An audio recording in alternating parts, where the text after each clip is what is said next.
What's up, love bugs? I'm actually tuning in for the first time. Wanted to show you what Picasso art project we're working on. You guys know I love to slay my hair once a day, every day. It gives me a vibe. And today I'm working with Myfirstwig to bring you guys this beautiful 10-inch bob. Is giving boss's wife or the boss, the head of the board meeting. Is giving professional lawyer. It's giving everything and more, and I'm definitely feeling it. And the beauty in this one is that we didn't have to cut it ourselves. The wig also fits glueless, so we don't have to bond it down at all, and you'll see like how that works out. So I'm not gonna hold you guys. Let's go ahead and jump right into the video. But before we do, make sure you subscribe. I'll wait. Now let's get into it. Jumping right into it, this one comes courtesy of Myfirstwigs, and this is the packaging. Here's a look at the inside construction of the cap. What's cool about this one is it's a 10-inch side part bob, but you can part it any way you want. It does come with this adjustable straps that has their logo inside. Such great attention to detail. Now here I put the wig on my mannequin head, and I did put it on sideways, but just look at how beautiful the hairline is straight out of the box. As you guys can see, the hair was kind of sideways right here because I had the wig on the wig head sideways. So here we've adjusted it and it's perfectly symmetrical. I'm going to go ahead and stamp out the parting and make sure I use all 6 inches of parting space going backwards.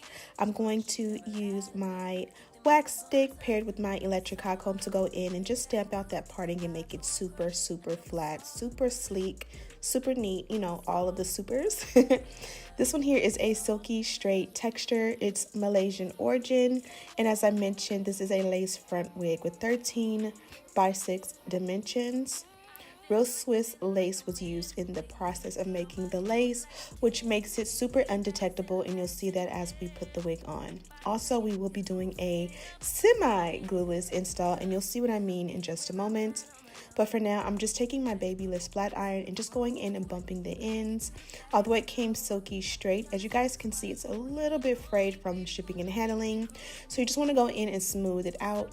Be sure to use your heat protectant. I'll have my favorite linked in the description box. And the reason I'm using a rat tail comb to chase is this gives more of a silky straight, super straight press. Okay, so this is what the wig looks like after we are done. That cut is on point. Although we use product, it is full of movement, stiff wear.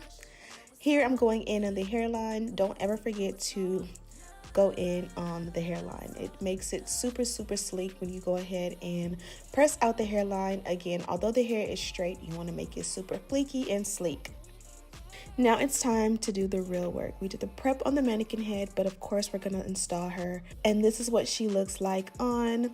This one fit like a glove, which made me so happy. It also made me happy to not have to tweeze anything out. And again, the cut is super beautiful. Although it is a 10-inch bob, it does have kind of a slight layer to it, like an asymmetrical cut to it, so it's not just blunt straight across, which I love on me. It just gives rich girl vibes. Let's go in and cut off the excess lace. And as you guys can see, the wig, once you cut the lace off, does not like fit too loose. You can literally wear it without bonding the wig down.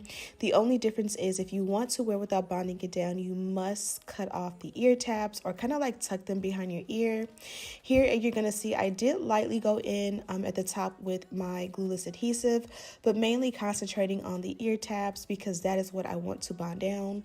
The top and the center does not need to be bonded down because as you guys can see, it fits flat.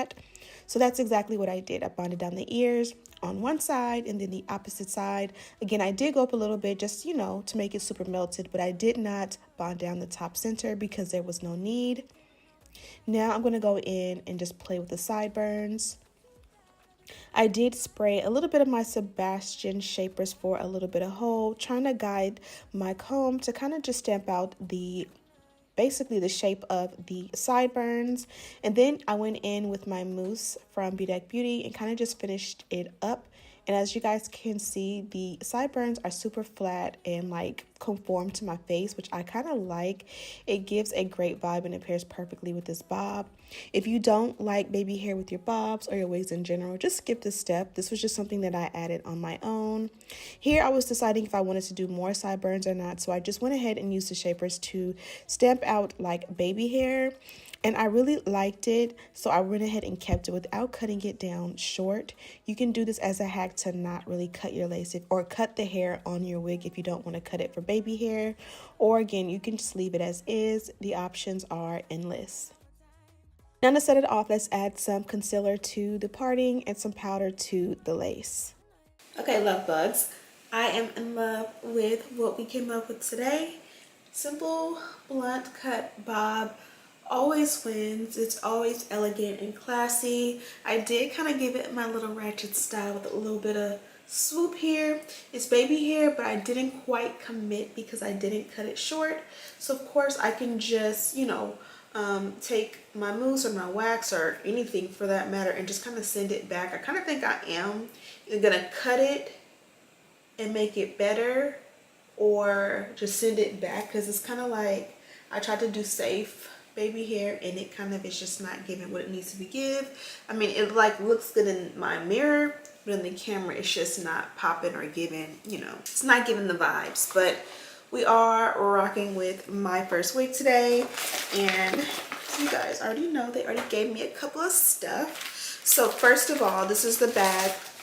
The bag that the wig came in, and it's like a pretty little reusable like sleeve, if you will.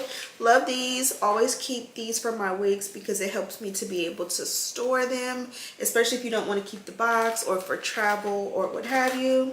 There is a pack of wig caps that just hit the ground, and then there's also this cute little pouch that is reusable.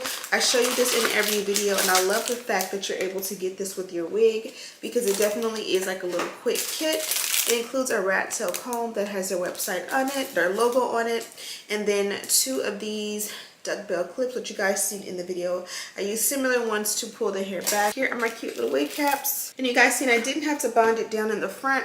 I kind of just did the ear tabs to keep them and do the sideburns and kind of snatch. I feel like when you do a glueless wig install, it always is a win. Never complain with a glueless install, especially when it lays super flat and the hairline is amazing as this one is. I did bump it a little bit tighter under so that it can, you know, give the good cut, and it can just fall naturally throughout, you know, time.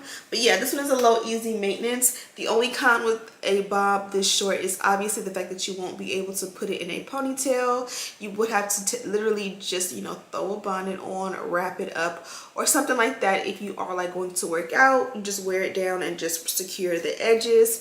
So of course I'm going to go ahead and have it linked in the description box for you guys, and if you missed the details, I'll have all that listed in the description box as well.